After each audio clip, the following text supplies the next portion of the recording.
What if I told you that Cleveland's Millionaires Row once had a tax valuation higher than New York's Fifth Avenue?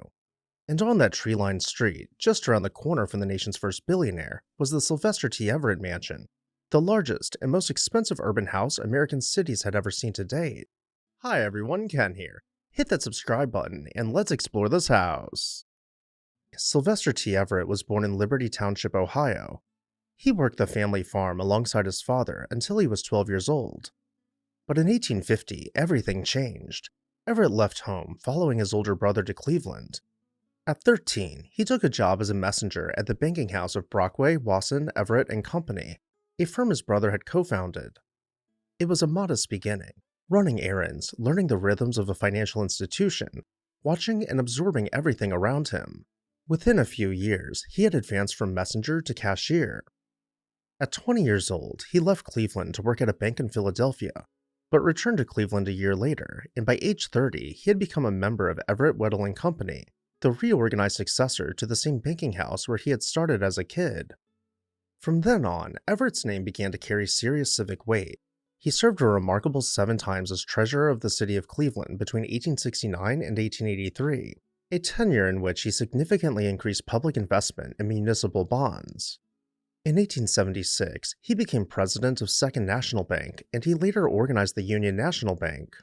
He financed and built 2 of the earliest electric streetcar systems in the United States, one in Akron, Ohio, and one in Erie, Pennsylvania, at a time when the technology was new enough that the outcome was genuinely uncertain, but the gamble paid off handsomely.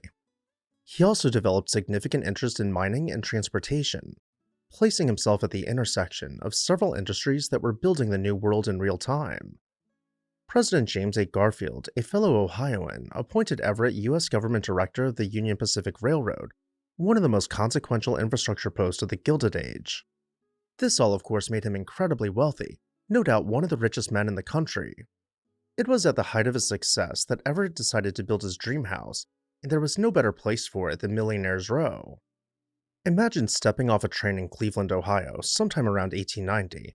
You've heard the stories, everyone has, but nothing quite prepares you for the sight of Euclid Avenue on a clear afternoon. The elm trees arch overhead in great cathedral vaults, the avenue itself is paved with Medina sandstone, and stretching ahead of you are mansions of such staggering scale and variety that for a moment you forget you're in the American Midwest.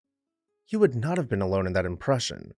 Bedeker's travel guides, the gold standard of 19th century tourism, called Euclid Avenue the showplace of America and listed it as a must-see destination for travelers arriving from Europe. Mark Twain, who was not known for doling out compliments freely, declared it the greatest, most beautiful street in all the world. Contemporaries even compared it to the Avenue des Champs-Élysées in Paris, and remarkably, it earned those comparisons. At its peak, the tax valuation of the mansions lining what would come to be known as Cleveland's Millionaires Row far exceeded the valuations of New York's Fifth Avenue. At the far end of that 4-mile corridor of wealth, right at the corner of Euclid Avenue and East 40th Street, stood perhaps the largest and most expensive of the mansions, that being the home of Sylvester T. Everett. In 1881, Everett purchased the prize lot and tore down the existing home to begin laying the groundwork for something far more ambitious. To design it, he reached all the way to New York City, commissioning a young architect named Charles Frederick Schweinfurth. Construction started in 1883 and was completed in 1887. The mansion was built in a mature Romanesque Revival style, a design language rooted in the heavy stone arches, round towers, and fortress-like massing that the great American architect, Henry Hobson Richardson, had done so much to popularize in the preceding decade. Schweinfurth executed the style with a confidence and originality that immediately set the building apart from anything else on the avenue.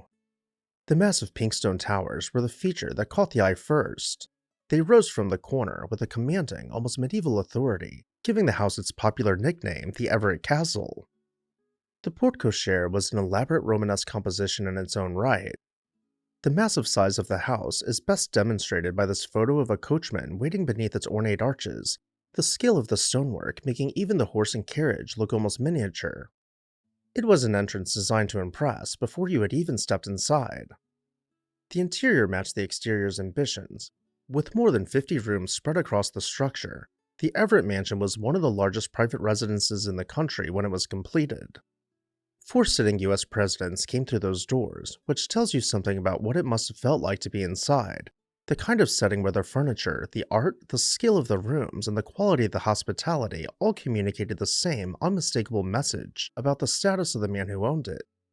Everett's collection of European art and antiques no doubt found their place in those halls, giving the interior the feel of a private museum as much as a family home. The commission transformed Schweinfurth's career. Neighbors on Euclid Avenue who saw the Everett Mansion going up were impressed enough that commissions began flowing his way almost immediately. He settled in Cleveland permanently and went on to design at least 15 additional mansions on Millionaires Row over the following decades. As for Everett, he lived in the castle for the remainder of his long life, though the final years were touched by loss. His second wife Alice passed away in 1916, leaving him a widower for a second time. He outlived her by 6 years, passing away in 1922 at the age of 83. By this time, the world he had helped build on Euclid Avenue was already beginning to unravel. The forces were familiar ones. The automobile had changed how and where wealthy families chose to live, drawing the wealthy next generation to the suburbs, and the factories whose profits had built the mansions were also generating the pollution that made the neighborhood increasingly unpleasant to live in. The industrial success that had created Millionaires Row was in the end exactly what destroyed it. By 1937, not a single mansion on Euclid Avenue was still occupied as a private home. The transformation of the street, from residential showpiece to commercial corridor, had taken less than 3 decades.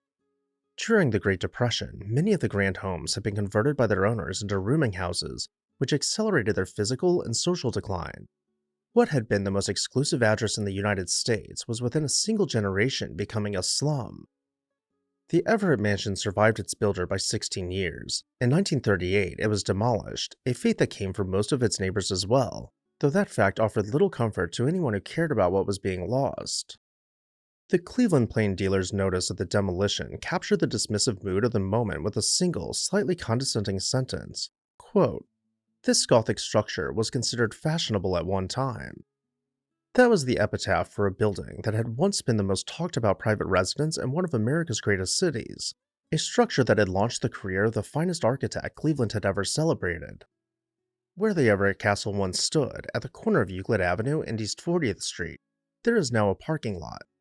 It is a mundane ending for a mansion that was once among the largest and most expensive in the entire country. And with that, I'll turn it over to you. What did you think about the Sylvester T. Everett Mansion? Let me know down below in the comments section. I'd also like to say a special thank you to our members for making videos like this one possible. If you would like to contribute to the research and creation of these videos, join our membership program today. As always, thank you all for watching, and I'll see you next time on This House.